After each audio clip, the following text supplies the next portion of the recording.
what is strategic management? Strategic HRM is a process of linking the HR function with the strategic objectives of the organization in order to improve performance. So it is essentially a hard approach. Let's say again. So strategic HRM is a process of linking HR function with the business objectives and strategies in order to improve performance levels. So what is the strategy integration of it? HR policies and practices and strategies should have these 4 fits. Let's say external fit. It should reflect the challenges in the environment, which is called the external fit. Internal fit, you have to take a macro level view, and your HR strategies should match your mission, vision, strategies and products and services that you offer and your workforce. So this is called internal fit. A vertical fit is something which your actual HR practices and HR strategies should match your overall business objectives. So this can be termed as vertical fit. And horizontal fit, your HR practices within themselves, say your resourcing strategy and your training and development strategy, should match each other and should be coherent. That is what we call a horizontal fit. Now, what are the approaches to develop strategic HRM? Now, when you develop strategies, you should consider the following kind of fit, as we call it. Fit as strategic integration. As we mentioned earlier, it should fit your overall business perspective and strategies. Second, fit as an ideal set of practices. You need to inculcate the best practices, what we call benchmarking, and bring those practices to set into your organization to reflect your alignment with the business objectives.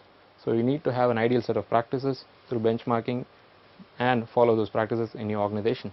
Now, fit as contingency. Once you have the benchmark practices inside your organization, you need to fit those strategies in tune and in requirement to your organization, because one strategy does not fit all, and you need to customize those strategies from the best places to fit to your organization and to suit the contingencies which your organization is facing. Now, fit as bundles reflects that all the strategies should be given as a bundle form, wherein you can develop competency strategies to reflect your motivational levels. So no strategy should act in isolation, and HRM practices and procedures should be given out as bundles to deliver the best results. Now, HRM and business success. How does HRM impact business performance?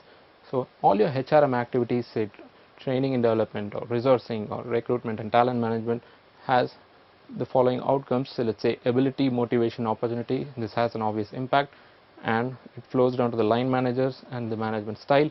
Now, finally, you have the employees' attitudes and outcomes, and commitment, motivation and job satisfaction. So as you can see the flow, each activity has a significant impact on the others. Finally, you have the discretionary behavior, and that's why this is called a behavior model, which has an influence on the behavior patterns of individuals, and finally it affects the business performance. Now let's take a look at a video on HRM and business success.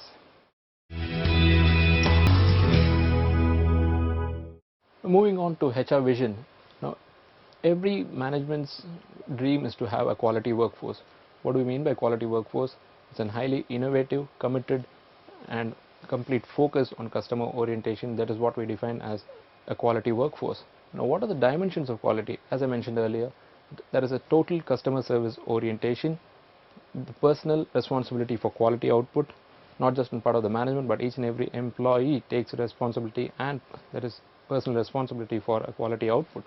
Now, well trained and developed staff, employee involvement in all aspects of day-to-day activities, and also as a result in the management of the business.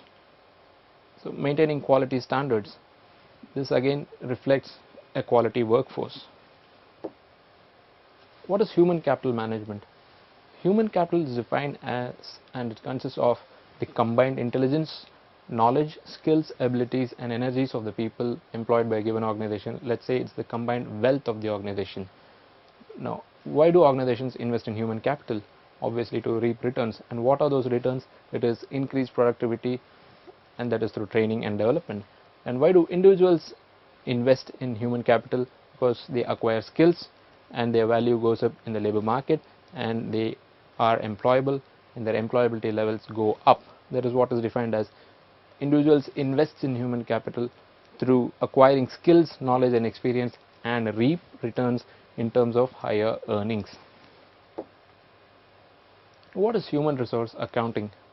Now, this is a concept wherein human resource is taken as a term to be accounted for in the organization's balance sheet. Let's say human resource accounting is an attempt to quantify the financial value of human capital to the firm as part of its market worth and asset base.